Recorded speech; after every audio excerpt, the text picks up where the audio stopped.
Hello, good day to everyone joining us in the session. Welcome to the workshop. So we'll just give everyone a moment to join us live in the session before we get started. Great to have you all here with us. But in the meantime, feel free to introduce yourself in the chat if you'd like to say hello and let us know where you're joining us from. And we'll be getting started in just a moment. I'll mention this again once we've started, but just to also note for any Khmer speakers, we do have English to Khmer interpretation available for this session. You can access that using the interpreting toolbar at the bottom. There will be an option to change your audio channel. Unfortunately, due to a glitch with Zoom, it isn't possible to select Khmer from the drop-down. So the interpreter in who is speaking Khmer is on the Chinese channel. So please select Chinese if you'd like to hear the Khmer interpreting. And as I said, apologies for that technical glitch, which means we cannot label that properly. But I see lots of people joining us, so I'll just give everyone a moment to get sorted and then we'll be kicking off. Can I also just check with Landon? I see someone mention an echo on my audio. Is that currently an issue? I don't have an echo on my side. You're coming through clear here. Okay, thanks for confirming, Landon.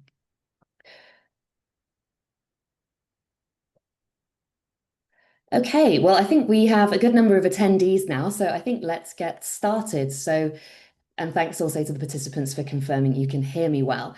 So great to have everyone here with us in today's session. As I've said, just a few quick housekeeping points to start us off. So I'll just mention again that we do have the option to have Khmer interpreting for today's session if you would find this helpful. You can listen to that channel by selecting Chinese from the audio settings at the bottom of your panel. And as I said, apologies that we were unable to label that channel Khmer, but if you select Chinese, you will hear the Khmer interpreting. And with that, I think we will kick off the session. So we're here today for the first of a two-part workshop on gender equality in capital markets. And as I've said, feel free to introduce yourselves in the chat if you'd like to as we're getting started. So firstly, I'd like to say a big thank you to the exchanges for hosting today's session. It's a truly collaborative effort that we've developed between the UNSSE, with IFC, UN Women, Columbia University, and with support from the Luxembourg government. And of course, made possible by our hosts today, the Cambodian Securities Exchange and the Laos Securities Exchange, and as well the support of the Cambodian Securities and Exchange Regulator. So I'm pleased today to say we have a number of individuals from these organisations joining us to give us an opening remark just to set the scene for today's session. So firstly, I'm pleased to introduce Mr. Min Suk Lee, who is Director of Administration and the Finance Department at the Cambodia Securities Exchange. So many thanks, Min, for joining us and for hosting us today. And the floor is yours. Thank you, Fiona. So good morning and good afternoon, everyone.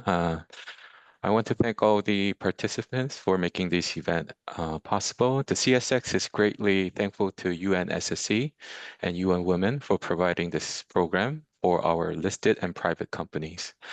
And we also extend our appreciation to SCRC, our regulator, for their support in sustainable initiatives.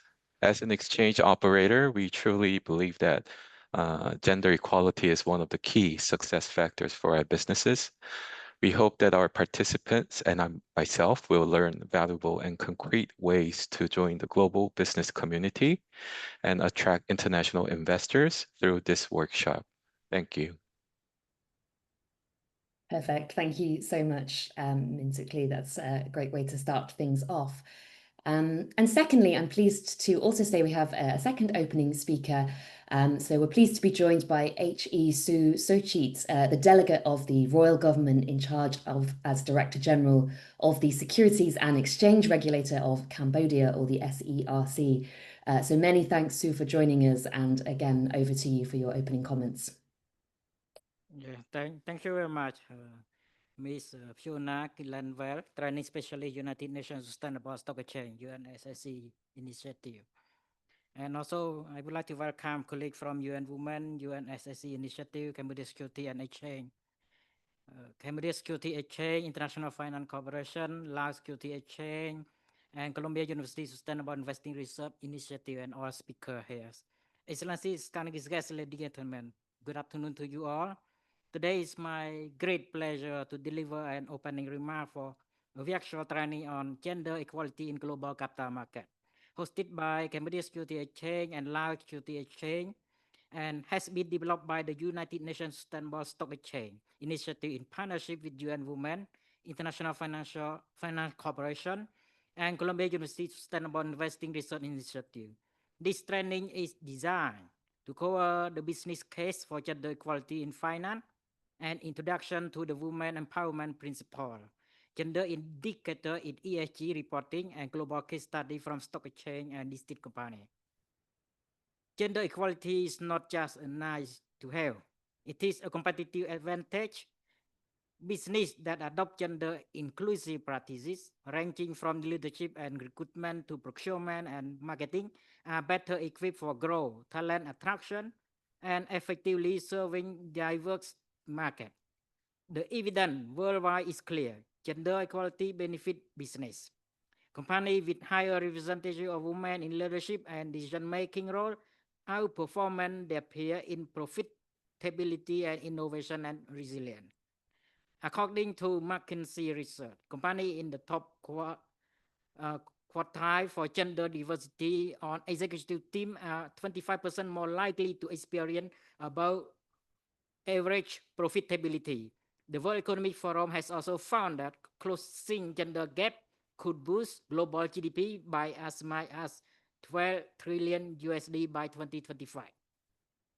SERC, as the security regulator, we strongly support gender equality initiative and stand ready to join and promote this mission. I believe that the emerging economy like Cambodia and Laos, gender equality would play a critical role in promoting business, social, and economy. How far we can go, it depends on the cooperation, commitment, and participation of all stakeholders in the society and economy. And we can start from those who attend this training. Together, we can build a future where everyone has an equal opportunity to participate and succeed in economic activity. SERC is committed to embedding gender equality in our work, not only within our institution, but across the market ecosystem, which also mentioned in Security Sector Development Strategy 2025-2035.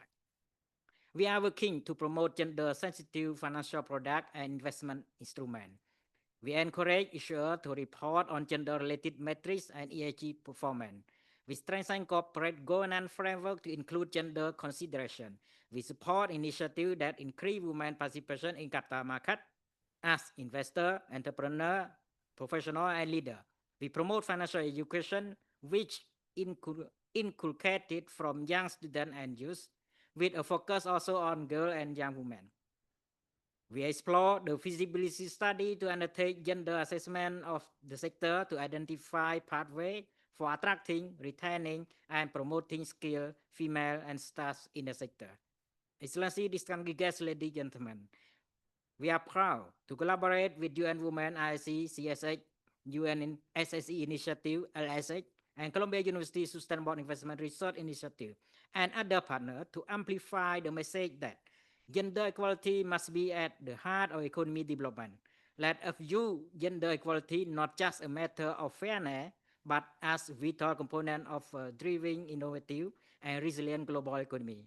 Before I end my speech, I would like to extend my sincere thanks and appreciation to UN Women, IIC, CSH, UNSSC Initiative, LSH, and Columbia University Sustainable Investing Research Initiative for co-organizing this virtual training, and also thank to the organizer team to make this happen. Let me conclude by wishing all of you a lot of energy, good health, safety, and success in achieving all your goals. And I now would like to announce the opening of training from now on. Thank you very much. Many thanks, Mr. Sochi, for setting the context so well, and fantastic to hear of the SERC's great support for this topic. It's greatly appreciated to have your support and involvement today. Thank you for that. Brilliant. So with the scene set very well and today's opening, that now brings us into the start of our training session. So today's training is really looking at that interface of gender equality and global markets. So as perhaps we've already heard, and as many of you may already feel, gender equality and finance can be both a sensitive as well as a complex topic. So rather than pretending that that complexity doesn't exist, today what we're aiming to do is to better understand it and identify ways to move forward. So we're going to be looking in this session particularly at those complexities. And in our second session tomorrow, we're also going to get into more action-oriented mechanisms for advancing gender equality and addressing those complexities. So to get us started, I'll just cover a few housekeeping points and a little bit about the agenda that we're going to talk about today. So as you'll have seen, we have a two-part course. We have live 2-hour sessions today and a second two-part session tomorrow on Wednesday. During both sessions, we'll have live opportunities for question and answer, for chat and engagement activities. So we very much encourage your participation in those engagement routes throughout the training sessions. And if you take part in both parts of the training, you're also able to receive a completion certificate, which we'll tell you more about at the end of tomorrow's session. But to get your completion certificate, you'll need to complete a feedback survey, which we'll share with you tomorrow. So on a practical note, you will have seen that as participants, you are muted. However, please do make sure to use the Q&A and the comment box to engage in the session. We very much want your participation. So if you make sure to use the Q&A box, if you have any particular questions for the team, that's very helpful as it just allows us to keep track of those questions and to answer them directly. And the second option you have is the chat box as well. So you can use the chat if you have any general comments or want to discuss with the participants. And we'll also be sharing a number of links to extra resources with you in the chat box during the session as well. And we should say that all of those links that we share in the chat, you'll also be able to find in the slide presentation. Landon will, I think, a number of times share with you the link to where you can download the slide presentation from our webpage in the resources section. So just to cover briefly who's going to be talking to you today at the training session. So firstly, you have myself, Fiona, from the SSE Academy team, and I'm joined by my colleague Landon, who you'll see there as well. And then we're very pleased to deliver this programme in partnership, as we say, with the team at UN Women. So it's great to have with us today Monica Novacek, who is the private sector engagement specialist with the UN Women team in the Asia Pacific region. So many thanks again for joining us, Monica, and you'll hear from her later in the training session. And finally, we also have a guest speaker who'll be joining us later in the training, Eureka from the Bloomberg Sustainable Finance Data team, who'll be talking to us a little bit about how Bloomberg are using gender data in their financial investment analysis and decision-making. So as we've already said, gender equality is a complex topic and it should be seen as such. And actually, if you think it's something that's quite simple, maybe it's something that you perhaps haven't thought enough about yet. But to guide us through this complexity, we've broken this training down into 4 clear steps that both individuals and organisations can use as they're assessing this complexity and to consider how they can enhance gender equality in their operations and processes. So in our part 1 training today, we're going to be looking at those first 2 steps there on preparation and alignment. So here we're thinking all about the focus on what gender equality is, why it's important, and providing an overview of the main standards and guidelines that can guide you through this topic. And then, which I'll just show you there. And then in our part 2 session, we're going to be digging into action. So the second 2 steps there are around implementation and communication on gender. And that's what we're going to be covering in our second training session tomorrow.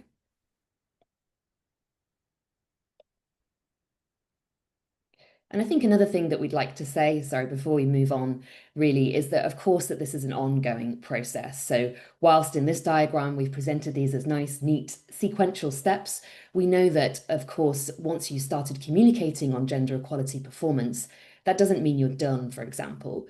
So like many sustainability topics, of course, this is going to be a constant process of improvement, and it's likely that you may be working across all 4 of these areas at the same time. So that just sets the scene for our kind of agenda and content for today. But we have sort of 2 clear learning objectives that we've set for today's training session and that we'd like you to keep in mind.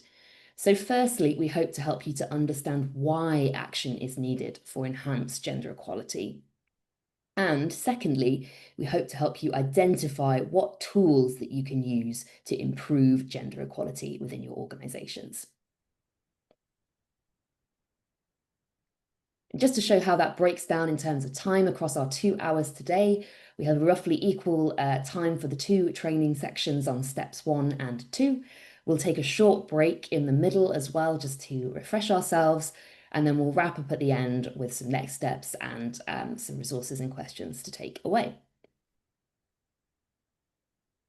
Okay, so that just gives us a bit of an overview of what we're covering today. And now we'd like to start by going over to you with our first Menti exercise, just to get a sense of what you all already know about this topic before we start to dive into the content. So we'll use Menti a couple of times through the training session, so it's worth finding your way to access it now, and then you'll have it available to come back to later for more interaction. So you can follow the link that Landon has just shared with you in the chat to access Menti. And I will now also share my screen, which will show you a few more options that you can use to join us in Menti as well.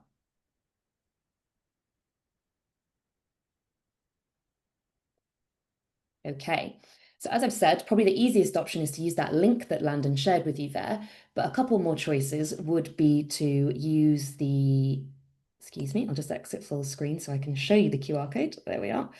Use the QR code that you can see on the screen there currently, or also you can go to menti.com and use that code of 8 letters or digits, I should say, that you see at the top of the screen now. But our first point is really just to get a sense of how comfortable you are currently with those different areas that we're aiming to understand more today. So firstly, your knowledge of gender equality and global markets. Secondly, how comfortable you would be to discuss this topic with others. And then finally, how likely you would be to take action to improve gender equality in your organization currently. So looking at the responses that are coming through so far, I see a little bit of a mix, but probably people feeling the least comfortable maybe on the connection between gender equality and global markets, but maybe a little bit more comfortable on discussing the topic and taking action. So great to see we have some existing understanding and knowledge to build on here. So hopefully we can help to continue to further that in the session today. But of course, if you have any experiences from what you've already been working on that you'd like to share with us in the chat as we go along, that's always great to see as well. Okay, fantastic. So I'd recommend keeping Menti open in the background because we'll go back to that same link again later in the session to do a few more exercises. But I'll just take us back now into the presentation where we'll be getting started on the content itself. And for that, we'll be moving into really understanding the gender finance connection. So as I said, it's important that we first understand why we want to enhance gender equality, but also in the context of this session, we want to see how it connects to finance. And that's what we're going to be talking about now. So I'll hand over to Landon, who will carry on and get us started on that section. Thanks, Landon. Great. Thanks so much, Fiona. And it's a pleasure to be here with you all this afternoon. And as Fiona said, let's have a look together at how gender connects to finance. As Fiona mentioned, we have 3 main sections in each unit. So we'll start by kind of narrowing into the topic as we go along. So we'll start by looking at the case for action. Then we'll narrow in a little bit more and look at market trends. And for this unit, we'll look specifically at how markets are doing in terms of gender equality progress.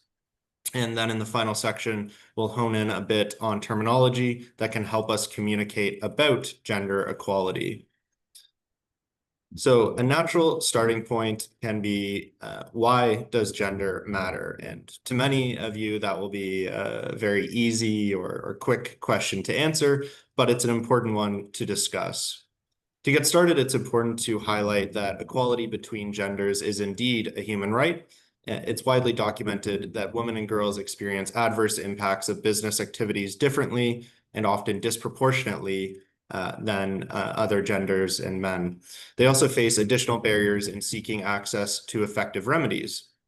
Moreover, because of multiple forms of discrimination, different women and girls may be affected differently by business activities depending on their age, color, caste, class, ethnicity, religion, perhaps if they're in a rural versus urban setting, religion, language, literacy, access to economic resources, marital status, sexual orientation, gender identity, disability, their migration status, indigenous or minority status. So there's many factors here, as you can tell with that long list, that can influence how someone is treated and how they go through this world. But what that is all to say is humans are very complex beings with many elements that make up their own unique identities. And as such, this is also a complex and interconnected topic. The document you see here now on the left side of the screen is the UN Guiding Principles on Business and Human Rights, or UNGPs, which are the global authoritative standards to prevent, mitigate, and remediate business-related adverse human rights impacts. We've flagged 4 principles on this slide to help us understand the obligations that businesses have. The first principle we're highlighting here is number 14, which is that all businesses, including SMEs, should take appropriate steps to respect human rights. So the businesses have a responsibility here, and that's independent or regardless of their size, sector, operational context, ownership, and structure. The second principle we'll highlight is principle 16. This encourages businesses to express their commitment to meet their human rights responsibility through a statement of policy that should have certain characteristics. You can read more about that in the document on your screen, and we'll also share it in the chat, but I do highly recommend taking a quick look at it if you have not already familiarized yourself with this publication. The third principle I want to flag is number 20, which highlights that to verify whether adverse human rights impacts are being addressed, businesses should track the effectiveness of their response by using sex disaggregated data collected in line with a human rights-based approach and outcome indicators developed in consultation with affected people and gender experts. We'll be discussing this in more detail in part 2 in our communications module, but it's also important to recognize that even if the data is not made public, it's still important to disaggregate the data so that you can make better decisions internally in an enterprise and identify any issues as they might arise. Finally, the fourth principle is principle 21, which particularly highlights the important role of communication. According to this principle, businesses should be prepared to communicate externally, particularly when concerns are raised by or on behalf of affected stakeholders. It says that business enterprises should communicate adequate and easily accessible information to the affected stakeholders regularly, and both the information and the means of communication should be responsive to gender discrimination and the differentiated impacts experienced by women. What's important to consider here from a financial perspective is that in addition to being the right thing to do and having a positive impact on society, organizations should also be considering the repercussions associated with violating the human rights of employees, partners, and stakeholders. Policy or legal risk and reputational risks are, of course, important risks to be considered for gender equality and social related disclosures as well.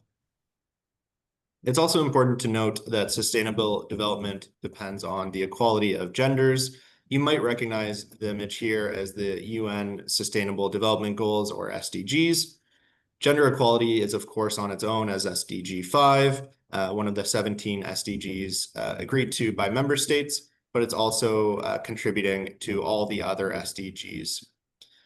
If you're not familiar with the SDGs, they represent an ambitious attempt to end poverty, protect the planet, and improve the lives and well-being of all humanity. As mentioned, SDG 5 focuses on gender equality and the empowerment of women and girls. But as mentioned, aspects of gender equality appear in the targets and associated indicators of most of the SDGs. And if you'd like to see a bit more on how gender equality links to the different SDGs, you can look at Annex 3 of the SSE guidance on gender equality for exchanges. Now, I mentioned the positive impacts of increasing gender equality, and now we'll dive in a bit more into that. So what exactly does improving gender equality do for society? Well, first, studies have shown that when we have more equality of genders in society, we also see lower levels of violence, greater economic productivity, and increased resilience against financial and environmental crises. I want to take this opportunity to remind you that by gender equality, we don't want to imply more women than men, but equality means that both women and men are represented, having the same level of power, and are both heard and understood equally. However, to achieve equality, in many cases, we do need to provide some extra support to the less represented gender, which in many cases today is women. To give you an example of the extent of impact that gender inequality currently has on society, a study by the World Bank estimates the loss in human capital wealth due to gender inequality at over $160 trillion. Another study concluded that the equal participation of men and women entrepreneurs could boost global GDP by approximately 3 to 6%. That's obviously a huge amount. To read more about this, I recommend clicking on some of the links in the slide in your handout. So promoting gender equality of both genders has been found to have positive social, environmental, economic, and business benefits. And if we narrow a bit deeper into the benefits that companies can find from enhancing equality in their organizations, we can also see that companies with higher levels of diversity, both gender and ethnic, at the executive level are found to show higher performance than their less diverse counterparts on both profitability and long-term value creation measures.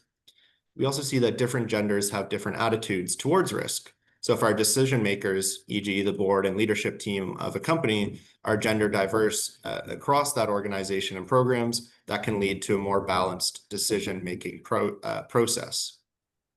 As well, different genders experience the world differently, and therefore a company can have different views and ideas by making sure that there's different genders represented throughout the company and at the leadership level. We also see that companies with workplace policies that support and promote gender equality are better able to attract and retain talent.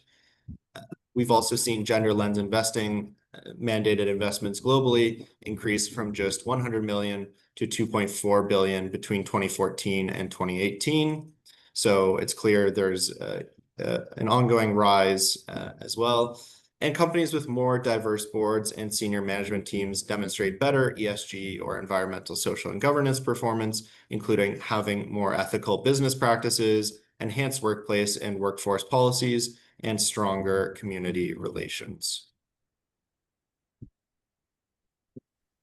Now we're going to look a bit more at the internal impacts of diverse leadership. I mentioned there how companies with diverse workplaces benefit from a few different things, but now we'll see a study from FP Analytics, an independent research and advisory division of the Foreign Policy, a specific study that really brings some good evidence to this as well. So this study looked particularly at industries that are traditionally male-dominated, analyzing over 2,300 publicly listed companies around the world, and they did more than 160 in-depth one-on-one interviews and follow-up surveys. The study finds that companies with more women on their board have on average a higher profit, greater transparency, and higher social ratings. So we'll quickly look at those three statistics. First, on profitability, the study found that the companies with the highest percentage of women in management were on average 47% more profitable than those with the lowest. So that's obviously a huge gap, a huge delta. And these findings are consistent with other evidence that promoting gender diversity can benefit a business's bottom line. In a study by the ILO, or International Labor Organization, women interviewed for the study detailed how they're leading their organizations on new revenue generating paths, advancing innovation in inertia-prone industries, advocating for harm-reducing practices, and increasing transparency to build stakeholder trust. Secondly, on transparency, we see that building trust across stakeholder groups, including employees, consumers, regulators, and investors, is vital for legacy industries that are working to evolve their business models, improve regulatory compliance and performance, and respond to consumers' changing needs. So this study found that the companies with the highest percentage of women on boards are more transparent in terms of ESG information disclosure. In particular, companies with at least one woman on the board are 17% more transparent than those with 0 female board members. Finally, I'll mention CSR, so this, or corporate social responsibility. So this analysis found a positive correlation between gender diversity on corporate boards and companies' CSR. Women interviewed for this study provided numerous firsthand accounts of their efforts to protect safety and labor rights, integrate community development into business strategy, build local capacity, and empower women. So that was a bit more details on the internal, but if you remember a few slides ago, we discussed some of the external impacts that diversity and equality can have, some being important societal and environmental impacts. And another interesting aspect of this same study was that equality not only had an impact within the company, but also for the environment where it operates. For example, more gender diverse boards were 39% more likely to reduce emissions. They were 46% more water efficient, and they were over 60% more energy efficient than their peers that had less diverse boards. In your handout, you can find a couple more slides with some more, or a couple more studies in the slides. If you'd like to dive a bit deeper into this, we'll also share in the chat a recent publication that came from the IFC on gender responsive climate governance and the role of women leaders. So that's a bit about the more on the why and why it matters, as well as some of the positive external and internal impacts. But with that, I'll turn it back over to Fiona to talk a bit more about the state of the market and some language. Perfect. Thanks so much for that, Landon. So I'll just share the link to Menti again, which we're going to be going back to in a second. But as we said, now that we've had a look at the case for gender equality, we're going to narrow in a little bit more and have a look at the state of the market. So in this section, we're going to be talking about some of those key terms. So we'll head back now to Menti, as I said, to test your knowledge on the current state of the market and how much further we have to go to reach gender equality. So I've shared the link again with you in the chat to Menti, and I'll just share the screen again so we can look at this together. The next question that we have for you, though, is just to take a bit of a guess based on our current trajectory. How long do we think it will be in years for the world to reach kind of gender equality? So you can slide the scale along there, anywhere from 10 years to 500 years. Let us know what you think the state of play is in terms of how long it will take at our current pace to reach gender equality. So I'll give you all just a moment to have a little think about it before we let you know the answer.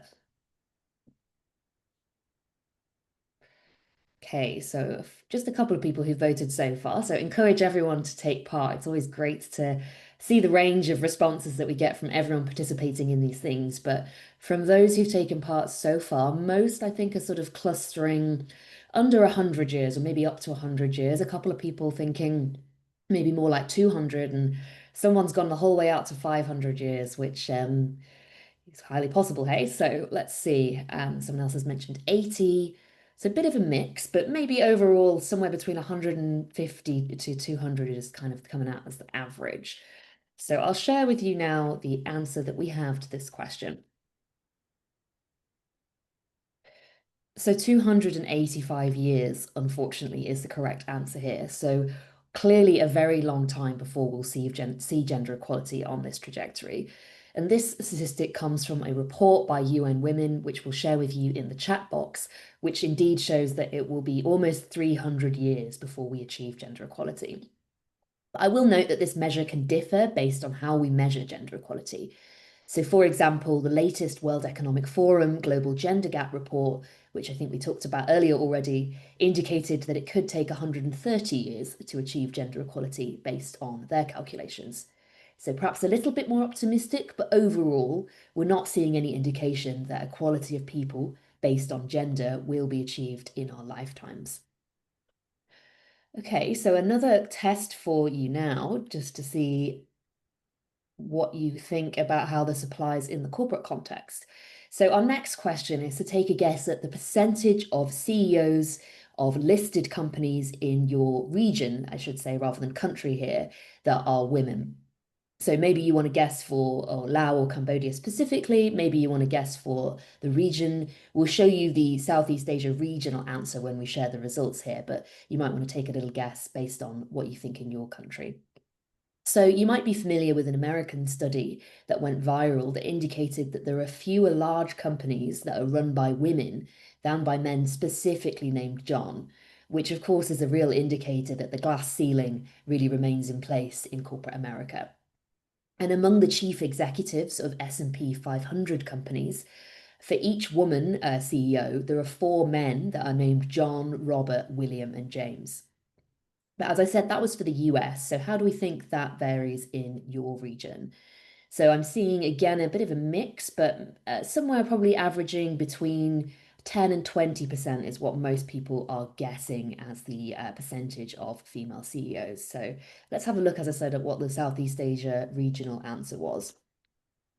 So it's just 8% of women that are CEOs. So I think that's lower than most of us guessed there. And of course, a long way off gender parity. So yeah, I think it clearly shows, much room for improvement, which we'll dive into in a bit more detail later. And our second question there, just to test the same thing for board seats, is to have a think about what you think the number of board seats held by women are in your region or your country. So do you think this would be higher than CEOs, or do you think it would be lower? So we had 8% there for CEOs, and we'll just see what you think for the number of board seats. Seen someone shared the 5% figure in the chat. I'm seeing quite a lot of answers coming in. Yeah, maybe under 10% now is kind of looking like the average answer there. So let's see again what the regional result was. And it was 21%, so a little bit higher than for CEOs, so a few more women in board seats, and we'll dig into a little bit more on that now. But I think, really shows us that there is much room for improvement here, but I think we know that that's the case globally as well. So we're going to dive in now to a bit more data to show you that. So I'll share screens again with our presentation and hand back to Landon for that. Great. Thank you so much, Fiona. And yeah, we'll do exactly that now, is dive into some of these publications that the SSE puts out annually. So for those who haven't seen these publications, the SSE, in collaboration with the IFC, UN Women, and other partners, have worked together to provide a really comprehensive market overview or benchmark of current progress on gender leadership of listed companies around the world. And we'll dive into some of these reports to see a bit more how you all did on these Menti questions. With that, this is last year's report covering the G20 and regional groupings. So on your screen now, you can see the first section, which is covering the G20. We'll also share a link to this publication in the chat so you can read it on your own time. And of course, all these publications can be found on our website. This data can serve as a benchmark for exchanges and other relevant institutions in their efforts to promote women's full and effective participation in and equal opportunities for corporate leadership positions. So the first table, there we go.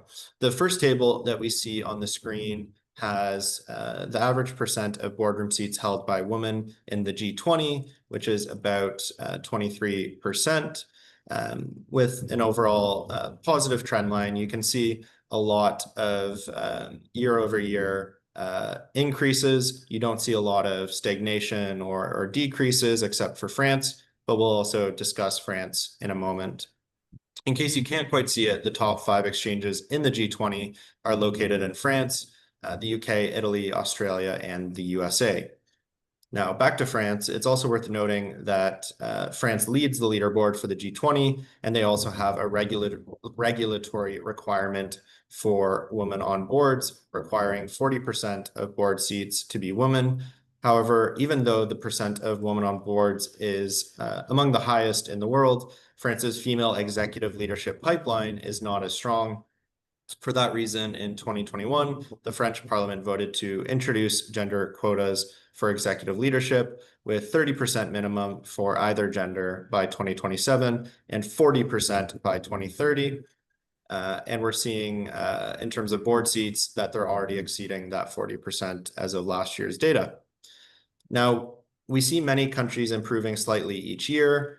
You can also see some that are maybe not making as such strides in progress. For example, some markets in the G20 have no all-male boards among their top 100 issuers, TSX in Canada, ASX Australia, and NYSE in the United States.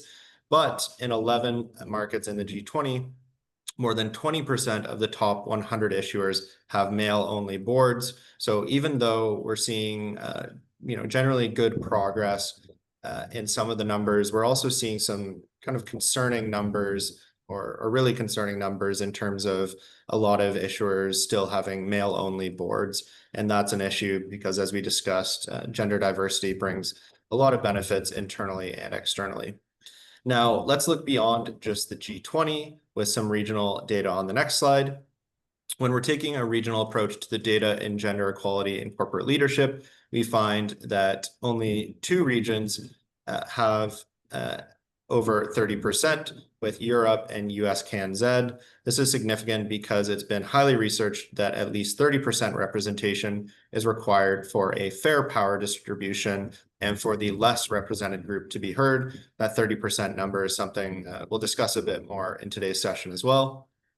Europe leads with 37% of board seats held by women, which is significantly bolstered by France, with France's Euronext, I believe about 44% held by women. US CanZ, which includes the US, Canada, and New Zealand, is not too far behind with 34%, and the African region averages 24%. But within the regional grouping, we have a great degree of variance. South Africa's JSE has a really high number of women on board seats, while Egypt's EGX is far, far lower. Now, to your region, Southeastern Asia is in 4th place with 21%, followed by Eastern Asia with 14%, and Latin America with 14%, and Western Asia with just 8%. Now, we'll dive a bit deeper again into the data, looking specifically at your region. Now, I'll apologize in advance. Unfortunately, due to data limitations, we don't have specific data on Cambodia and Laos. So my apologies there. We do the best we can with the data we can access and that's available to us. But in Southeast Asia, you see Malaysia with Bursa Malaysia is leading the way with 29% of board seats held by women, followed by Singapore at 22%. That's tied with the Philippines also at 22%. Then Thailand, followed by Indonesia in 5th place at 14%. So you see some markets doing much better than others, but that's something we want to discuss now is what do you think might prevent a company in your region or perhaps from another region from advancing, on these particular metrics? So now if you could type in the chat, what do you think might be the barriers preventing progress to see more women in leadership positions, whether that's in your market or abroad? So I'll give you a few moments to think on that. What do you think are barriers that might be preventing progress to see more women in leadership positions, whether that's Cambodia, Laos, or the region, or just globally?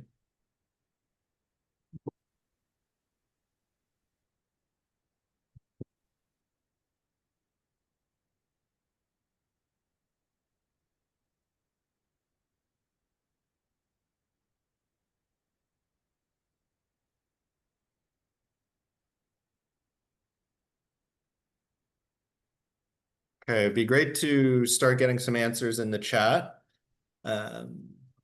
What do you think are some barriers facing your organization or country to advance gender equality in corporate leadership? What do you think might be either holding people back or acting as a glass ceiling or preventing? Okay, great. Some answers coming in now. Lisa noted cultural and education. Yeah, so education is a big one. So there can be a lack of training and professional development opportunities, particularly in areas with frontline operational or financial responsibility that can hinder women's attainment of qualifications.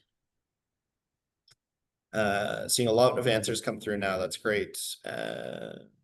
Women still expected to do most of the work in home. Allison noted that. That's a really good answer. Sometimes we almost miss out on that huge element where due to some cultural norms, etc., a woman might be expected to work 9 to 5 and then come home and put in a whole nother shift of work at the home. The man may not have to do so. So that's a really good answer. Lack of confidence from women, not enough support set up to cultivate women to move into leadership role. Kim noted that. That's a really good answer as well. There can be limited access to networks and connections, which can make board and management qualified women less visible. And that can also be tied to the lack of access to role models, mentors, coaches, and sponsors, which can stunt women's leadership potential. Okay, what else do we have? Biased hiring processes from Paya Lee. Hopefully I'm getting that right, but thank you for that answer. Fewer opportunities for women in senior roles, unequal career development and support. Yeah, I think the biased hiring processes is a really good answer and something good to mention because we've seen good data that when you're using gender blind applications, that helps on the gender equality issue. When hiring committees don't know the gender of who they might be reviewing or which CV they might be reviewing. Seen a lot on culture, family traditions, stigma, gender stereotypes, absolutely. So these are all great answers, and please feel free to keep thinking and posting answers. But with that, I'll mention a few that we haven't discussed yet. So we know there's the structural obstacles faced by women in the general workforce, such as unequal regulatory environments, lack of workplace flexibility, and conflicts between work and family obligations, which someone noted. There's also specific barriers that narrow women's leadership paths and cause a drop in representation at the top. This is really where we'll dive into some of the complexities of this topic. So I really recommend reviewing these on your own time, but in the meantime, we'll go through a few that weren't mentioned in the chat. One that we've brought up a little bit so far in today's session is limited availability of sex disaggregated data and inconsistent reporting practices, which can make it difficult to measure progress or understand the extent of the gender gap. In turn, that can create a challenge in identifying effective interventions to close the gap. We mentioned gender-sensitive human capital management. Someone mentioned that, and that's where we talked about gender-blind applications. A big one that folks put in the answer for the chat was biases and stereotypes. So that can suggest women don't have the characteristics needed to lead, such as logical thinking and decisiveness, or creating a double bind in which women are expected to be nice and competent, or sorry, nice or competent, but they cannot be both. These biases are more subtle than the norms that deliberately exclude women and can be more challenging to overcome. There can also be a lack of awareness or skepticism about the business case for gender balanced leadership, which can mean initiatives to advance women may not be a top strategic priority for companies. And as allies, men in leadership who have embraced the values of diversity and inclusion can help to elevate the importance of such initiatives and drive action. And that's a good kind of segue for me to just briefly mention a quick call to action for all men on the call, that we do have a very important role in advancing gender equality, acting as allies, acting as champions for gender equality in the workplace. Gender equality is not just a woman's issue. We should also be doing our part and some of the work to help advance gender equality. We discussed limited access to networks and connections, as well as lack of access to role models, mentors, coaches, and sponsors. One I don't think that came up was unsuitable work environments in traditionally male-dominated industries. For example, utilities, which could make it, or the utilities industry, which makes it more difficult for women to pursue long-term career paths. For example, there could not be physical infrastructure like women's locker rooms for changing out of uniforms or women's washrooms. Well, that's not specific to women leadership. The lack of accommodation represents an overall deterrent to women entering the sector and then progressing through the leadership ranks. Another one that I don't think was mentioned was safety concerns in operational locations and gender-based violence and harassment, or GBVH, which can represent serious deterrents to women's professional advancement. GBVH in the workplace and domestic and sexual violence experienced beyond the workplace affects employees' well-being in business operations. Such experiences can lead to reduced productivity, increased absenteeism, and higher employee turnover. It can also deter women from pursuing the promotions and career development opportunities that are stepping stones to senior leadership. Now, at this time, it's important to note that achieving a truly gender diverse senior leadership team and optimizing the true value in diversity is about more than just sheer numbers and gaining parity in representation. The key is ensuring that men and women have equal voice and agency once they are in those leadership roles so that they all can contribute to determining their organization's path. To increase the number of women leaders and prepare them to take on leadership roles, companies must truly invest in women in their workplace. This means attending to the culture and purpose of their organizations, and it means adopting a more people-focused business model as part of an approach that integrates an ESG orientation into all aspects of operations. If you'd like to dive deeper into this topic, we have an interesting recent publication from the IFC on gender responsive climate governance. So we've mentioned before, or mentioned the linkage between climate action and gender. And this report looks at why we aren't seeing the level we'd like to see. In other words, what barriers are getting in the way on this front. Some examples of what the report find are a lack of knowledge or training on the topic, a low level of climate and gender lens literacy, and low understanding of the impacts on business. So we'll share the link to the chat in this report, but that's just one of many kind of subset topics that you can dive into in your own time. Now, with that, we'll move into the third component of this module, which is language, and I'll turn it over to Fiona to take us through that. Great, thanks so much, Landon. Brilliant. So as we said, before we go into our break, which we're coming up to shortly, we're going to go into a little bit more on the complexity of this topic and focus on some of the key terms that we use when discussing gender equality. But to get us started with that, we'd like to know what you think of when you think of gender. And because, of course, I think the definition here can be quite personal and it can really vary. So we'll look at a common definition, but we wanted to start with getting a sense from everyone as to what your thoughts are on this. So if you're in Menti, that should be the current question for you there, just to let us know what does gender mean to you? So you can share a full sentence and definition if you have one, or maybe just a word or two that comes to mind as well as fine. And we'll have a quick look at those thoughts as you give us those as well.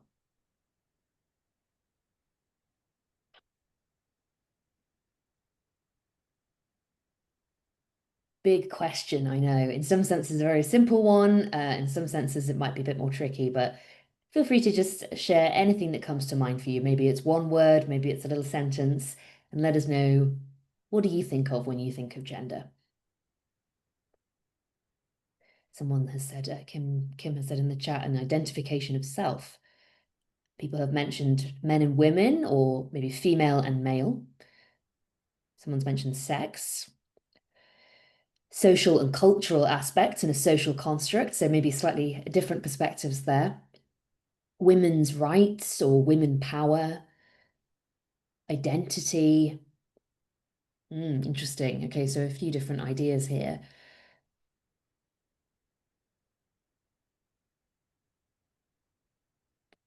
Identification. I've seen a few common themes there.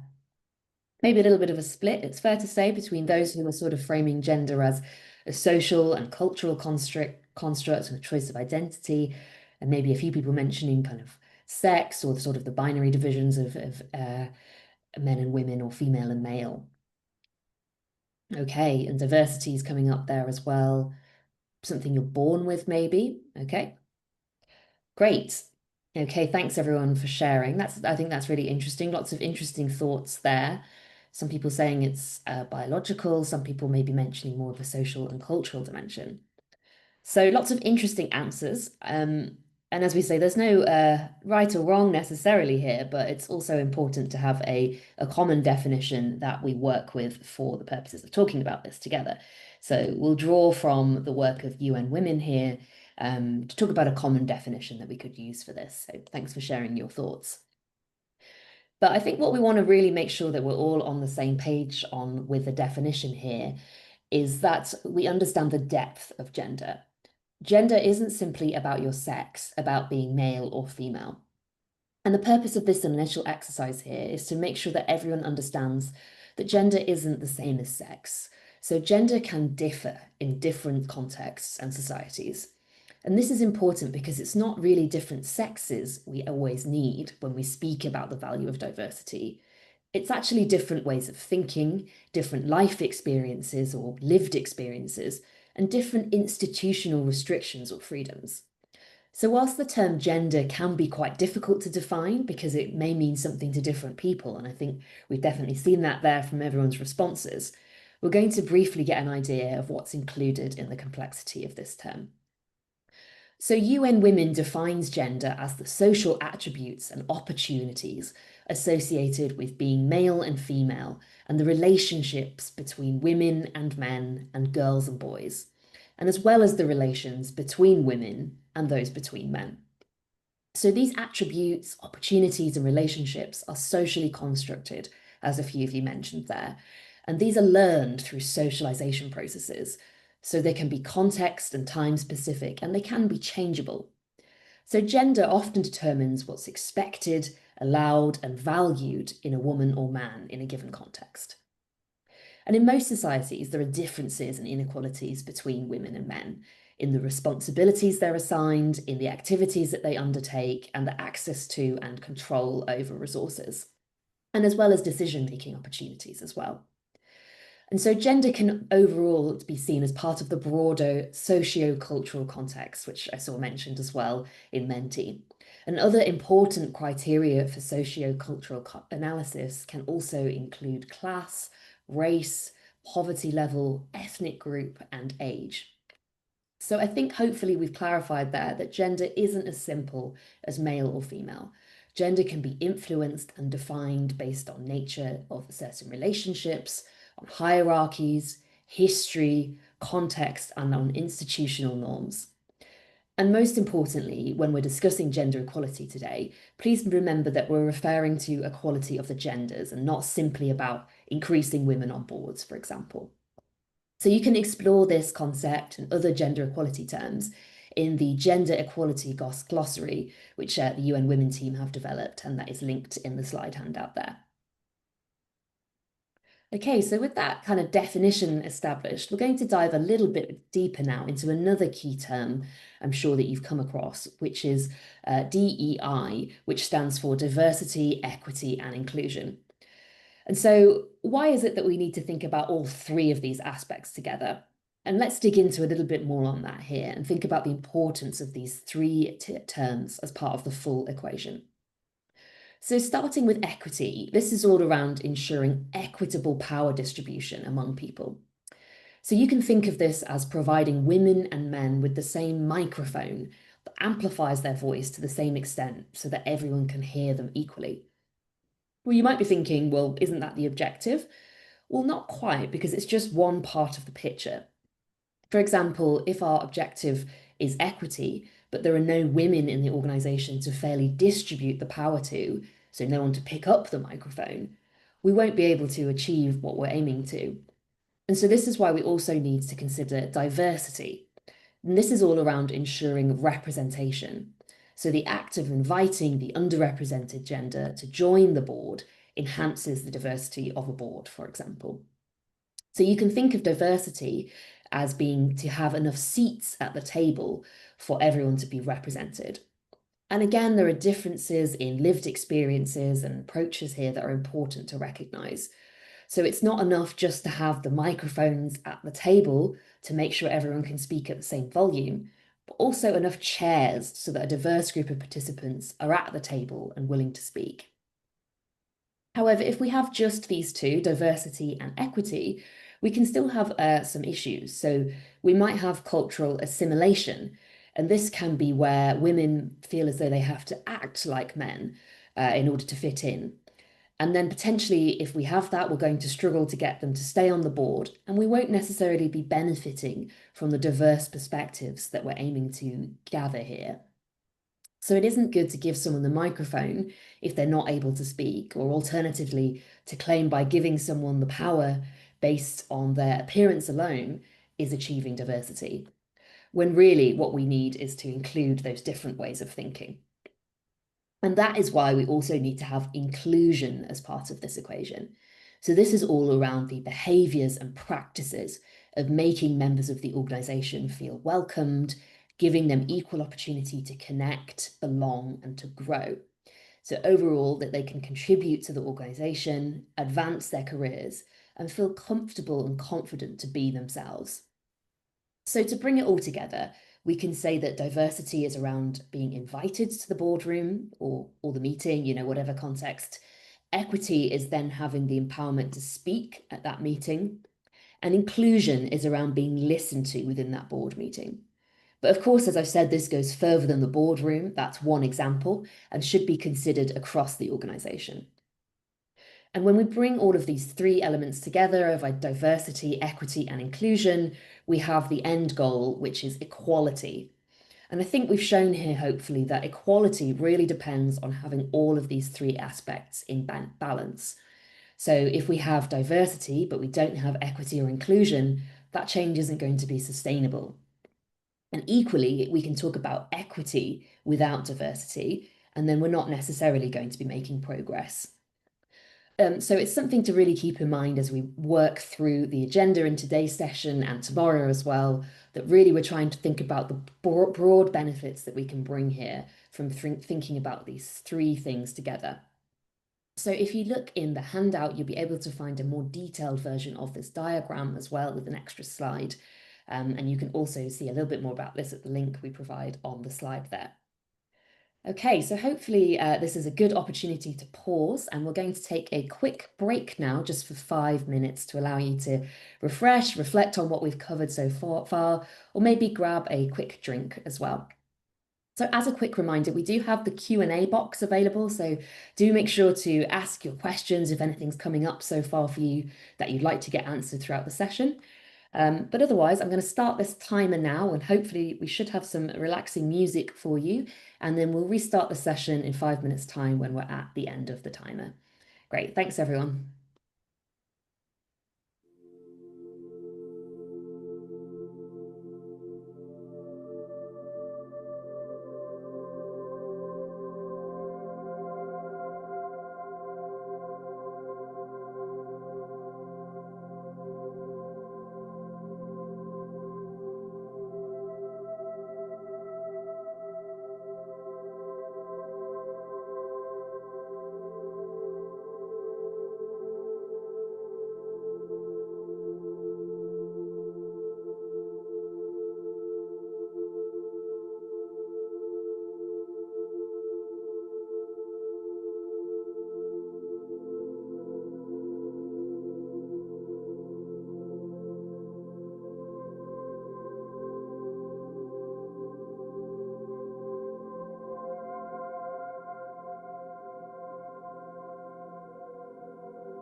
Okay, welcome back, everyone. Hope you had the chance to grab a cup of tea or a coffee and take a quick stretch. But we still have lots to get through, so we'll get started again.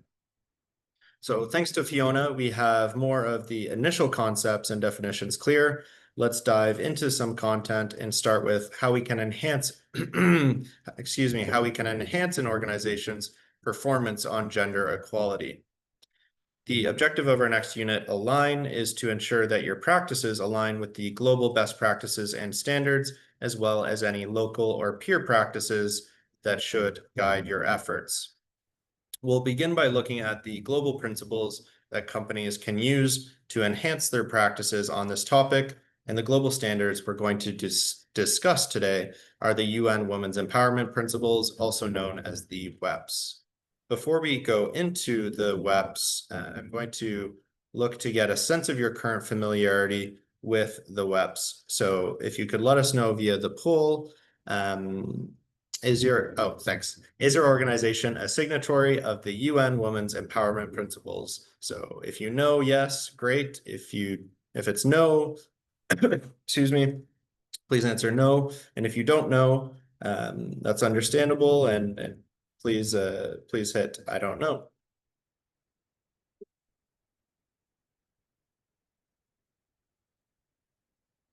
So seeing lots of I don't knows, and we'll mention this again, I'm sure, in the next few minutes. But if you're not sure, we encourage you to reach out to someone on your team or in your organization who would know to see if you are or if you aren't. And of course, if you are not, if your organization is not, rather, we encourage you to look into this further as well. And we'll give you some information about how to become one at the end of this section. So we did see, I'll share results. We did see some yeses, we saw some no's, and a lot of I don't knows. So again, if you're not sure, we really encourage you to find out, ask a colleague or someone on your team. Sorry, computer's acting up, but we do have a video for you now to introduce the WEPs a bit further. And we're very lucky to have with us today an expert on the UN WEPs. As was introduced at the beginning, Monica is joining us from UN Women today to help provide an overview of the WEPs and to answer any of your questions about the WEPs. But as mentioned, before she gets started, we'll play a quick video that introduces you to the WEPs if you're not already familiar.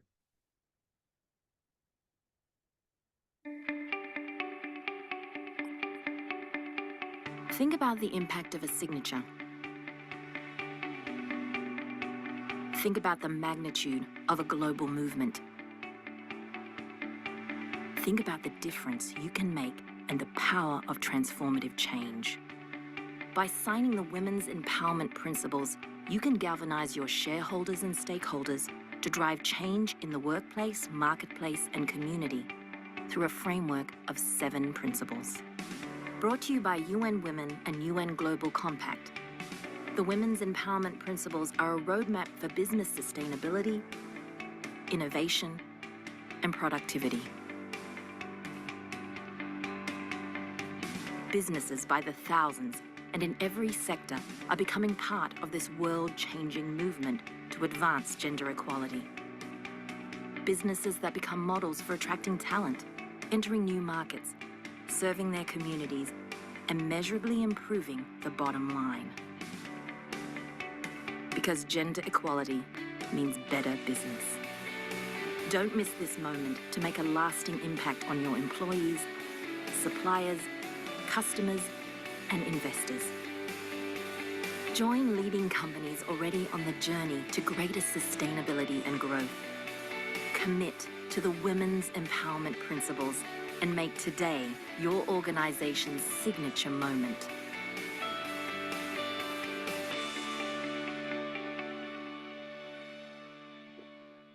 Okay, fantastic. Well, hopefully that gives at least a bit of an overview. But with that, it's my pleasure now to hand it over to Monica, who can take us through a bit more about the WEP signatories, an overview of the WEPs, and of course, how to become a WEP signatory. The floor is yours now. Thank you, Landon, and good Good afternoon, everyone. It's great to see so many of you here, including many of our local WEP signatories in Cambodia. And thank you very much for your very active participation and questions and answers in the chat. So I hope to be using this time to either refresh your memory on the WEPs for those of you who have already been involved with us over the past few months and years, or for those of you who are new, to learn about the WEPs and inspire you to potentially sign with your company. So I am the WEPs focal point for UN Women Cambodia and the private sector engagement specialist. So I'm happy to be sharing this with you. With the rising importance of ESG, many companies are realizing the importance of gender equality. Yet many of them are unclear how to concretely advance gender equality and women's empowerment in the workplace and across their entire value chains. So companies are using the WEPs as a blueprint, using this framework to position gender equality in their core business strategy across their operations and beyond as well. As you can see, there are over 11,000 WEP signatories around the world, globally, and from 160 countries. In Cambodia, we currently have 20 signatories, many of you in the room today, and we have more coming on board in the coming weeks. So if you can move to the next slide, please. If we look at the WEPs framework, you can see that there are seven principles on the slide. I'll go over them very quickly. They obviously are much more fleshed out and in detail when you look into them more deeply. They're not organized in any kind of sequence of importance, but they're grouped around different pillars rather than being completely random. So when a company signs on to the WEPs, they're signing on to all 7 principles when they join. So principle 1 is a standalone principle. It builds a foundation for the WEPs work. And what this is requiring the CEO or the lead decision maker in the company to buy in to make gender equality one of the core corporate strategies and the one that is placed in the day-to-day agenda. It's not just about adding more women into the leadership position, but it's really about making sure to get buy-in from the executive leadership level to take gender equality seriously. Principles 2, 3, and 4 are those that focus on the workplace itself. So treating men and women equally and fairly at work without discrimination, ensuring employee health, well-being, and safety, and providing education and training for career development. And I'd like to highlight the importance of thinking outside of the box to achieve these. So as one example, we have a bank in Spain that was facing a challenge where men were prone to move up the corporate ladder faster than women were. And this corporate culture, and perhaps in the larger society, was that men had the ability to stay at work longer in the office after hours, whereas women went back home to take care of domestic duties. And this is something that we also see in the local context as well. So one of the things that the bank did was decided to implement an interesting policy, which was that the offices closed at 7 sharp so that no one could stay and work after hours and progress up the chain. So it resulted in leveling the playing field for both men and women. So these kinds of outside the box thinkings are we'll give some other examples of these later on in the presentation. Principle 5 focuses on the marketplace. And here we are encouraging companies to use and leverage their power to influence across their broader value chain. So this is looking at their suppliers, but also looking at how they do their marketing and ensuring that marketing is done in a responsible way and that gender stereotypes are not reinforced in the ways that goods and services are promoted. So at UN Women, we work with companies to pursue gender responsive procurement as one way of pursuing a sustainable supply chain. When we look at Principle 6, we're looking at the community, and this is where companies pursue initiatives and advocacy, often through CSR. And here we encourage companies to consult and engage with women and girls in their local communities before rolling out any of the initiatives to ensure that women and girls can truly benefit and that their voices are are heard and reflected in these types of activities.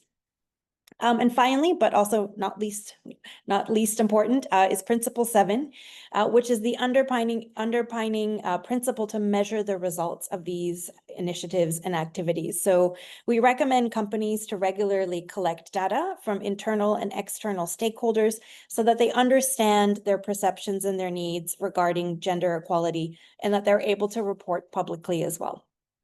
Next slide, please. So becoming a WEP signatory, as Fiona mentioned early in general about gender equality, it's a journey. It's not a destination. So the goal is gender equality, but it's about working to engage internal and external stakeholders and make ongoing and meaningful progress after signing up.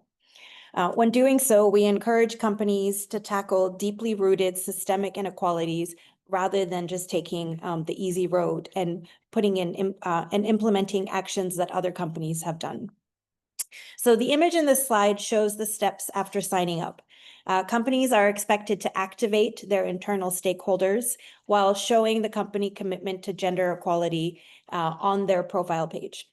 Then to engage external stakeholders throughout their value chain, as mentioned, working on gender responsive procurement and advancing gender equality and women's empowerment throughout the supply chain and reviewing marketing practices. We can then work on sustaining and reporting through collecting data and reporting on progress. Now, this sounds like a lot of work and it's like a difficult process, but don't worry.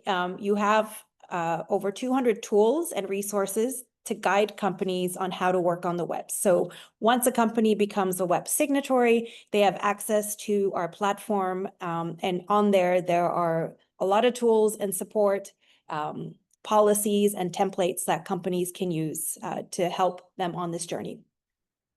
Next slide, please. So to become a member of the WEPS network, some of the companies here have already done it, and some of you are maybe thinking about it. The first step is that your company needs to be legally registered. We accept companies from all sectors, all sizes, and all ownership types. Even stock exchanges are eligible, and there are more than 35 stock exchanges already signed up to the WEPS, including the Cambodia Securities Exchange, which is hosting this training today. Continuing with the application process, you simply go to weps.org website. We'll post a link in the chat for you to be able to click on it easily. And your highest level decision maker must sign the CEO statement and upload it along with some other information to the WEPS platform. Following this, we check your application, and once you are approved, you become a published member of the WEPS family. And as mentioned, we also are part of the Ring the Bell for Gender Equality, which is something that we did this year with the Cambodia Securities Exchange for the first time in history. The Ring the Bell initiative has been happening around the world for nearly more than 10 years. And this is the first time that we were able to participate in this global initiative with the Securities Exchange and with some of the first companies in Cambodia to be signing up to the WEPS. So if you have any more questions about the WEPS, please feel free to reach out to me or anyone on the UN Women Cambodia team after this call. We'll give you links in the chat. And we hope that you can join our network in the coming months and days or weeks. I'll hand back to you guys. Great. Thank you so much, Monica. It's a great introduction, and we recommend that all of those who are looking for a first step on this topic, that you start by working with your leadership to become signatories of the WEPS if you're not already. And for those that are already WEPS signatories, which are more and more every day, I think every time I check the WEPS website, it's a higher number. We wanted to also flag what you can consider doing next. So this slide here highlights one of the options available, which is taking your commitment an additional step further by having your gender equality practices certified. The company Edge provides a certifying service that can help you to take your practices that additional step further, and also provide a communication tool to show the market that you're leading a leading company on gender equality. And we'll have a member of the EDGE team joining us as a guest speaker at our part 2 session, and we'll hear more about this then. With that, I'll turn it back over to Fiona. Great. Thank you, Landon and Monica, for that great overview. So now that we've had a look at a couple of global initiatives, so specifically the WEPs there, we're going to have a look at what should be considered based on your location as well.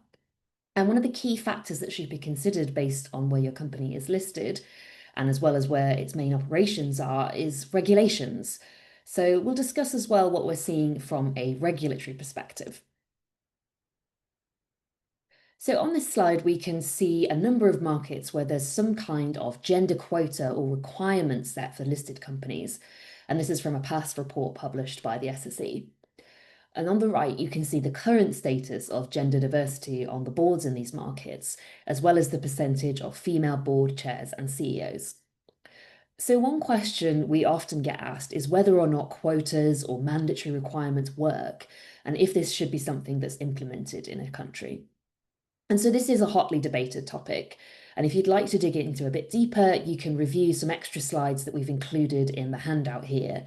And this provides some more insight from a study by UNPRI about gender-based quota policies. But as we've seen in the data that we've discussed today, sometimes these policies work and sometimes they don't. And why is that? Well, it's not entirely the reason, but a part of this is because it really depends on how individual companies implement these quotas and what actions are taken by the company and how such a rule or regulation ultimately is interpreted by employees and other stakeholders. So to try and bring that to life a little bit more, we're going to come down to the company level now to see what this could mean in terms of how two different companies implement this through a little exercise. So to do this exercise, we're going to be talking about two hypothetical companies. So we'll call one company Peacock PLC and we're going to call the other one Owl Inc. So as you may have guessed, these are made-up companies, but the discussion we're having on their decision-making processes is based on research into real companies. And so what we're going to say is that both of these companies have only 10% women on their board and in executive leadership currently, but they have parity or around a 50% split between genders in lower level positions. So it's clear that women aren't getting up into higher level management roles. And there's also another thing in common for these two organizations. They both just had a change in leadership and have a new CEO. And let's say that both CEOs are expecting a new regulation to come in, and so they're preparing for a mandatory rule relating to gender equality. And the new CEOs at both companies are passionate about gender equality, and they want to achieve equality at the top of their companies so that they can be included in a gender equality index, which will give them more exposure to investors that value gender parity. However, each company takes quite a different approach towards this goal of gender equality and therefore has different results. So we'll discuss a bit about their two approaches now and what they do. So firstly, we'll start with Peacock PLC. So they have a new CEO who set a target of 40% of women in leadership positions in 2 years. So a big increase from the 10% currently. And to help achieve this 40%, the CEO makes a big announcement to staff and shares their experience of climbing the ladder. And so what they do is they try to use this example to encourage other women to follow her to the top. They also set a hiring freeze for any men until that target is reached, unless it's approved by the CEO for some sort of extenuating circumstance. So some employees might be feeling excited and empowered about new opportunities, but there's a few challenges here. So firstly, some women are perhaps a bit scared of the pressure that now exists and feel as though they have to either move up or leave the organisation. And some men as well may have job security or career progression concerns now with this hiring freeze. So overall, we could say that the sentiment in the organisation will be a mix of some excitement, but also likely some fear as well. So let's look at what their competitor does, Owl Inc. So as we've said, Owl Inc. also has a new female CEO, and they're committed to gender equality as well. However, instead of setting that 40% target and having a hiring freeze, like Peacock PLC did, the CEO instead decides to join the 30% club. And if you're not familiar with this, the 30% Club is an organization that calls on its members to commit to at least 30% female representation on their boards and executive leadership teams. And the reason for the 30% is that this is a critical mass at which minority voices start to become heard. So they do want to try and surpass this 30% and achieve more, but they're trying to be, a little bit more pragmatic to start with in their approach. And another issue that they've noticed is that they're not really sure of what the root causes are for the low level of women in leadership positions at the moment.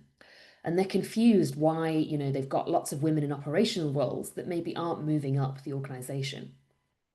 So to get to the bottom of this, the CEO sets up an internal task force to find out more about the root causes that might be preventing women from climbing up. And the CEO also initiates a reverse mentoring program. So as we've said, 50% of women aren't in the workforce. So why aren't these women getting into leadership positions?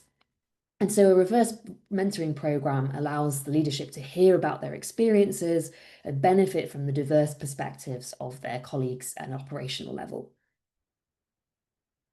So that's just a bit of an overview of the two approaches, and we've heard about a number of different strategies there that those two organisations have used. So what we'd like to do now is to get your thoughts on which of those strategies you think are the most effective. So we'll go back into Menti again. I'll just ask Landon if he wouldn't mind reposting the link to Menti just in case anyone's lost it. But if you already have Menti open, you should be able to get straight into the exercise. So we have a list there of the different activities that we've heard about in those examples. And we'd like you to try and rank those activities from number 1 being the most effective activity to number 6 being maybe what you think will be the least effective in driving gender equality. So have a little think and let us know how you think those different activities would rank. And then we'll have a little bit of a discussion about that together.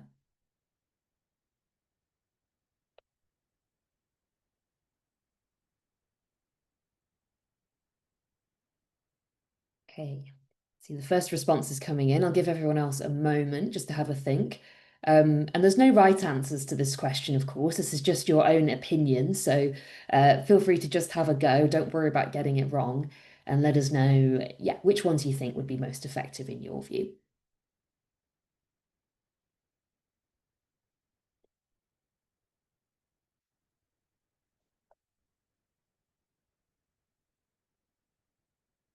Okay, give everyone another 10, 15 seconds maybe just to rank those. Appreciate they're quite complex ideas, so they might take a little bit of time to think through what you think about them, but we'll just do this fairly quickly in the interests of time. Right, I think what I'll do is I'll start having a talk about those, but obviously feel free to keep voting in the background if you'd like to. So it looks like the top answers have come out there as the task force, maybe sharing examples and role models and initiating reverse mentoring program. And some of the least effective ideas have maybe been thought to be setting the target or initiating a hiring freeze. And so let's start having a little chat about this. So, of course, a reverse mentoring program, we would say is a very useful exercise because it really helps, as we say, to show those real personal experiences and to help have a real two-way dialogue between more junior staff and the leadership. So this can help to ensure that both genders are learning and growing and can adapt to the lessons they're learning. So this could definitely be something that could be quite effective. And then if we're talking about role models as well, of course, this is great and good to see, since often a lot of women would say that they don't have effective role models. So sharing those examples and experiences can be really important. And then, of course, with the task force, yes, absolutely. I think we would recommend prioritizing this because, getting to the root causes of what the issues are in your organization is a really key foundation to know what actions that you should take. And then I think, as we've sort of hinted at, we would be careful with some of these areas relating to targets or hiring freezes.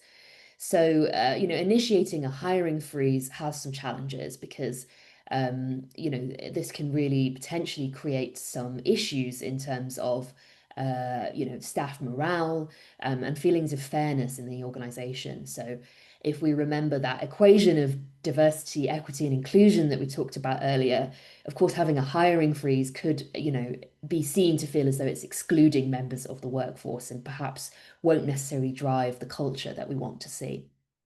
Okay, so thanks everyone for letting us know what you think about those. I think we'd probably agree, roughly speaking, with how you've ranked those as well. But let's have a little look back now at our two companies that we were talking about and see how we think that could have played out for them as they sort of progressed to those different actions that they chose. So if we start with Peacock PLC, as a reminder, they were the organization that took the approach of prioritizing having a hiring freeze and having a 40% target.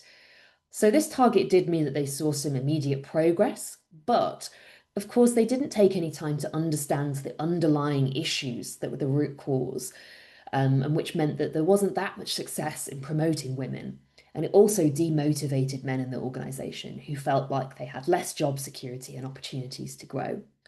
And because they hadn't really done any looking at the root causes, what they didn't really get to the heart of was some of the barriers that they had in their organization.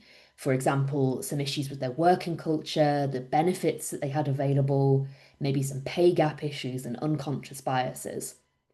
So as a result of this, filling those positions that they'd set their targets to hire women for took quite a long time, and sometimes they didn't always find the right candidate for the job either. And as a result, really, they saw some cultural challenges in the organization.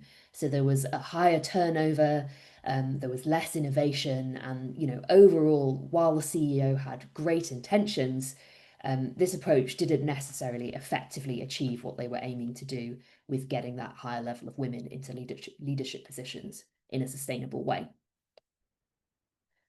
Okay, and then we'll compare that to what we think about Owl Inc.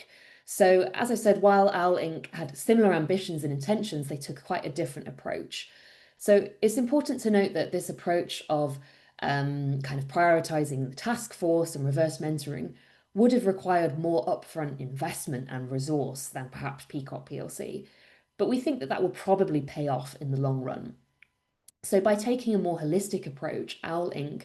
realized that they needed to make some bigger changes in their organization to achieve gender equality. And so they used that task force to help them to understand what they needed to do. And so they identified and tackled some of those barriers, perhaps relating to inflexible working arrangements, their benefits, and the lack of support for career progression. And so through this, they were really able to drive a greater change in leadership culture and opened up the organization's eyes to the value of bringing more diversity into decision making. So really through taking this approach, we saw more innovation, we saw more new ideas, and we really saw better long-term outcomes for the business.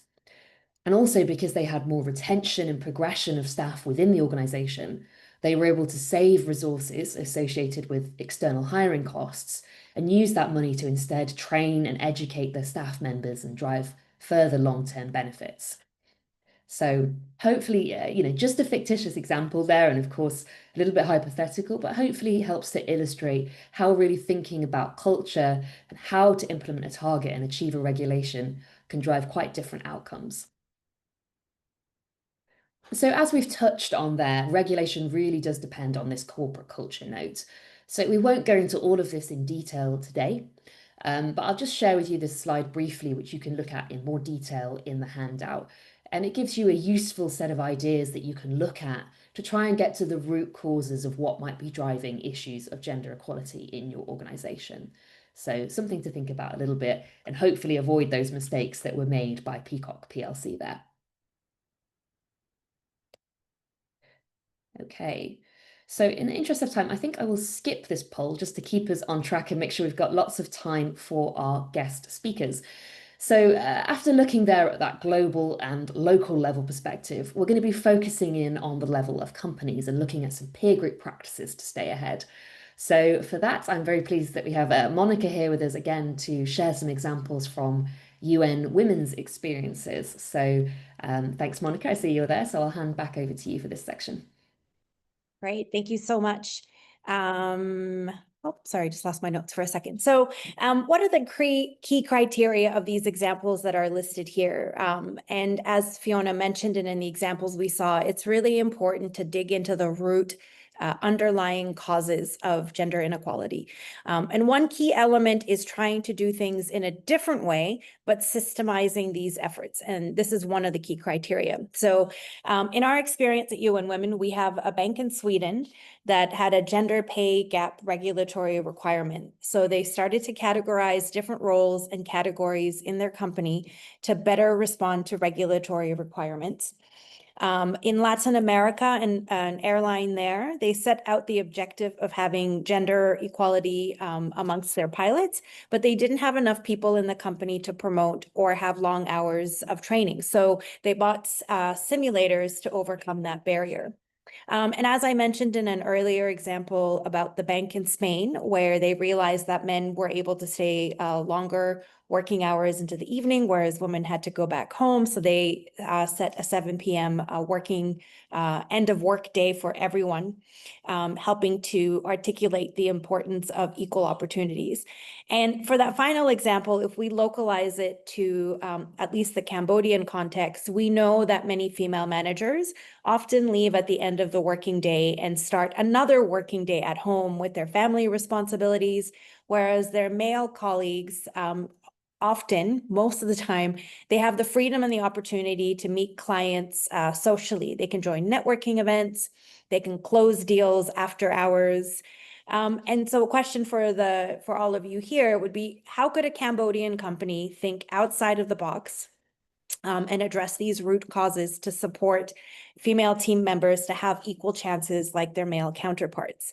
We don't have the answers for you, but there are probably some actions that a company can take to level the playing field, as in this example.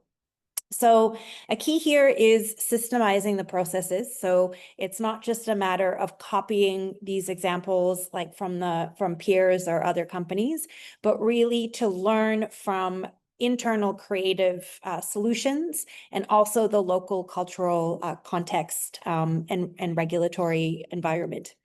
And to let you know, if you want to go deeper into any of these case studies, like the ones that are listed here, you can contact us. We can give these to you as well. We have less on the local Cambodian context examples, but we will be building those in the coming years. So aligned with these examples, I also want to really quickly share about a really great opportunity for all of you here is to join an initiative that we are launching next month, which is called the WEPS Corporate Action Lab, or WEPSCOW. And our first theme will be fostering inclusive leadership for gender equality in business. So a lot of what we've been talking about in the last few slides here.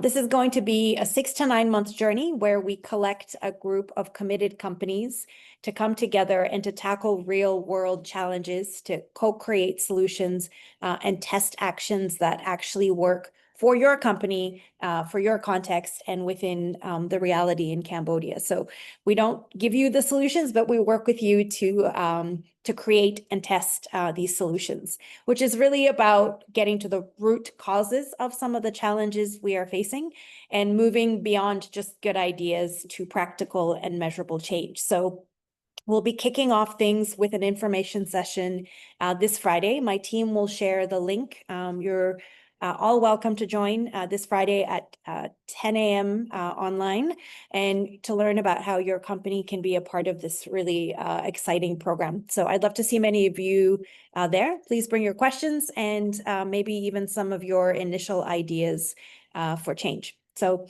I'll hand back to you, Fiona.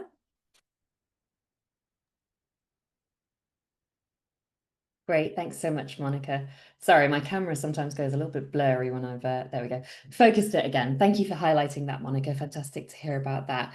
Yeah, and please do share those details in the chat for the Cambodian companies. I know we have a number of attendees in Laos joining us today, of course, through the Laos Securities Exchange. So maybe you can just clarify in the chat if that is just a Cambodian specific initiative or if there's any opportunities in Laos there as well. But in the interest of time, we'll move on now to our guest speaker, who I'm very happy to have joining us here today. So Eureka Murasawai, Murasawaya is the Sustainable Finance Data Senior Specialist at Bloomberg. So Eureka will be sharing with us a bit of an example of how Bloomberg are really working on this topic. So welcome, Eureka, and I'll just make you a co-host now as well so that you can share your screen, and then I'll hand over to you for the next segment. Thank you.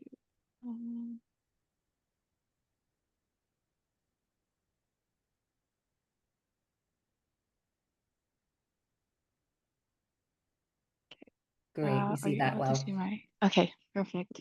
Thank you so much, Fiona. Hello, everyone. Thank you for having me. My name is Eureka from the Bloomberg Sustainable Finance Data Team. Today, I will briefly introduce the Bloomberg Gender Equality Scores, walk you through how Bloomberg scores gender, and conclude with a short training exercise to show how data can challenge initial perceptions. So let me go through a little bit of the background of the gender equality scores, or G scores for short. G scores is a globally standardized reporting method designed to acquire workplace gender data, and each metric within the G score is clearly defined to ensure consistency and comparability across different markets and industries. The metrics used to assess gender equality have been carefully selected through a combination of research and internal review. And most importantly, the gender-related data is scraped from companies' public filings. So corporates are strongly encouraged to disclose this information to promote transparency behind the data points. And diving into the GE scores taxonomy, it is broken down into three main issues: leadership, talent pipeline, equal pay, and inclusive culture. These are further split into the sub-issues as you see on the screen, which are constructed of similar types of data fields, such as percent women on the company board, percent women in senior management, or gender pay gap related data. The scoring framework is structured hierarchically, where the scores are built of individual fields, which are grouped into sub-issues, which are further aggregated into broader issues to give you the overall gender equality score, as you see at the very top. Each component is evaluated on a scale from 0 to 10, with 10 representing the highest level of performance. And I'd like to now introduce a few offerings Bloomberg provides to companies, especially to ones that do not have access to our Bloomberg terminal. To ensure corporates can learn, view, and challenge the Bloomberg ESG scores and associated data points we capture, Bloomberg has launched the ESG corporate web portal. Any company under our Bloomberg scoring universe can make an institutional account for free at the link on the right, as you see here. And upon logging in, corporates can gain a better understanding of the Bloomberg ESG scores, review what ESG data has been collected from companies' public filings, challenge any data points by submitting the correct values with the public report, which will further be reviewed by our internal Bloomberg data team. Currently, this portal only supports our Bloomberg ESG scores, although we are also considering to onboard the gender equality scores to the portal soon. In the meantime, corporates can request for a gender equality scoring materiality framework. And the framework looks kind of like this, and we'll have the granular information on the G scores and all the input data we have captured by fiscal year. To receive this document, please request from the ESG corporate at bloomberg.net email address, as you see on the screen. Upon receiving this document, companies can review their score and challenge any data input via email, and after contacting us, the data team will review and get back to you and update data accordingly where necessary. Now, I'd like to shift gears and go over a simple case study together to give you a better idea of what all this means and investigate how data can challenge initial perceptions. So here we will today analyze two companies, Louis Vuitton, LVMH, a high-profile luxury fashion brand, and Nike, a popular sportswear brand. Firstly, I'd like you to think about the company's high-level social factors at play and any biases you may have. For example, which company may be more advanced on their gender equality journey, which may have more policies or initiatives internally to promote equality in the workplace. Now let's dive deeper with the Bloomberg data, looking beyond the perceptions to see how data can drive your decision making. So here we have company A and B score. At first glance, we see company B has a higher gender equality or G score. Looking further into the issue level, we see company B has a higher level or higher score for the leadership score, largely because of the executive session. While the board level is fairly similar, the executive portion is where company B really stands out. Some interesting underlying data is listed at the bottom as where it's evident that company A has slightly more women on board and companies chaired, however, falls off on executives. But company B is a bit more constant through all three and does better on the consistency element. Now taking a look at the second pillar, the talent pipeline issue, we can see from the underlying data points at the bottom, company B is at parity, whereas company A is above parity. However, if we look at the talent pipeline score, company B is again higher. This is mostly due to company A being flagged for not disclosing data values, where company B is transparent for all data points, as you see here.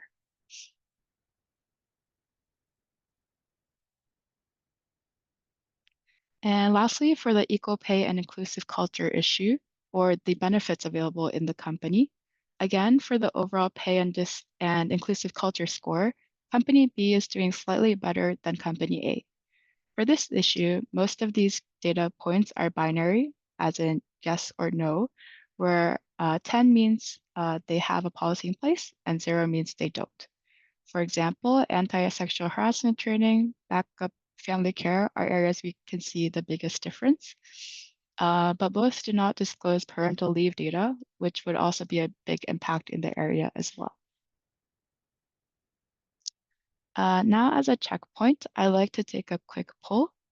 Please answer if you think company A, which had a lower GE score, is either one, LVMH, the high fashion brand, or two, Nike, the sports brand.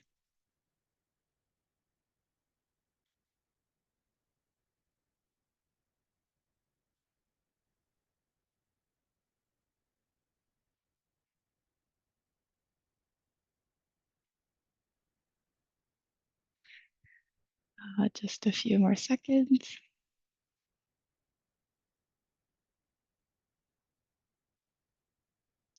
Okay, great. Thank you. So actually the correct answer was company A was LWMH or Louis Vuitton with the lower G score. But very interesting insights and answers from all of you. But the overall purpose, I just want to clarify here, of this brief exercise is to hopefully challenge some of your initial perceptions and to give insight on what data investors are looking at to make decisions. Even if a company is performing well in one area, it doesn't always necessarily mean that they're completely well advanced in gender inclusivity specifically. So I like to conclude with a powerful quote, you can't manage what you don't measure. Highlighting the importance of more data transparency can help analyze and make improvements in the company gender equality space by being face-to-face with the data.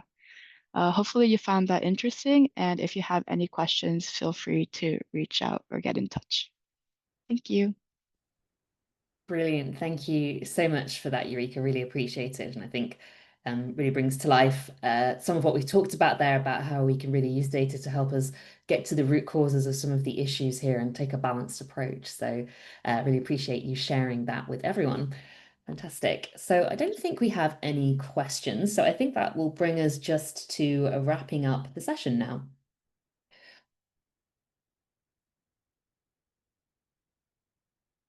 Great. So we have a little bit of a final return to Menti just to wrap us up towards the end of the session here. So I will share with you the link again, which, sorry, Landon's just sent that. And just to note as well, I see someone has asked the question about access to the slides. Just to note that Eureka's slides, along with those from the main presentation and our other guest speakers who will join us tomorrow, are all available to download from the event webpage, which we shared the link to, but we'll share that again in the chat again with you as well, so you can access those there. And that includes those contacts that Eureka mentioned to reach out to the Bloomberg team if you'd like to do so. Okay, so a final quick wrap up in Menti, as I said. So we've heard about lots of different things today already that you could think about and reflect on to do in your organization. So it would be nice to just take a moment as we're coming towards the end of the session, just to reflect on, from what you've heard so far, what's the key activity that you plan to take as a next step in your organization to help you improve gender equality? So I'll just give you all a moment to reflect on that and to share your answer. Of course, no one's going to hold you to this here, so no worries if you're just starting to think about this, but hopefully helpful just to take a moment to think about those actions and think a little bit more about how you can take this forward internally. So I see the people who've responded so far. Someone has mentioned about wanting to do the reverse mentoring program. Someone's said they might think about setting a target. Remain the mothers in the organization to continue to promote more female. Maybe joining the WEPs, indeed, thinking about training and development, or maybe reviewing your marketing materials. That's interesting, definitely. And maybe having a task force, thinking about your gender balanced recruitment and your leadership development for women. So lots of great ideas, I think, to take forward. So encourage you to really use those tools and structure from the WEPs that Monica talked us through to support you there. So as I think Monica really helped to demonstrate, setting that commitment or joining as a signatory is the first step, but really then opens up a whole suite of resources that you can use to help you take these steps. And of course, for those of you based in Cambodia, Monica's also shared a fantastic opportunity with the Corporate Action Lab in the chat there that you can take a look at as well to support you further. Brilliant. Thanks for sharing that, everyone. So final Menti question before we just do a couple of wrap-up points is just to revisit those learning objectives that we started with at the beginning of the session. We had a quick vote then on your feelings on these, and just good to get a sense now of, do you feel maybe more confident in any of these areas than you did before? Maybe there's some areas that you've progressed more in. Maybe there's some areas that you feel you'd like to go away and better understand in your own time, which of course, we appreciate we can't solve everything in a 2-hour session, so that's understandable too. But I think the scores we're seeing so far definitely look higher across all of those areas, so that's fantastic to see. So I'll leave everyone to respond in the background on that, but I think so far looking like people are feeling a little bit more comfortable overall, so that's fantastic. Thanks for sharing.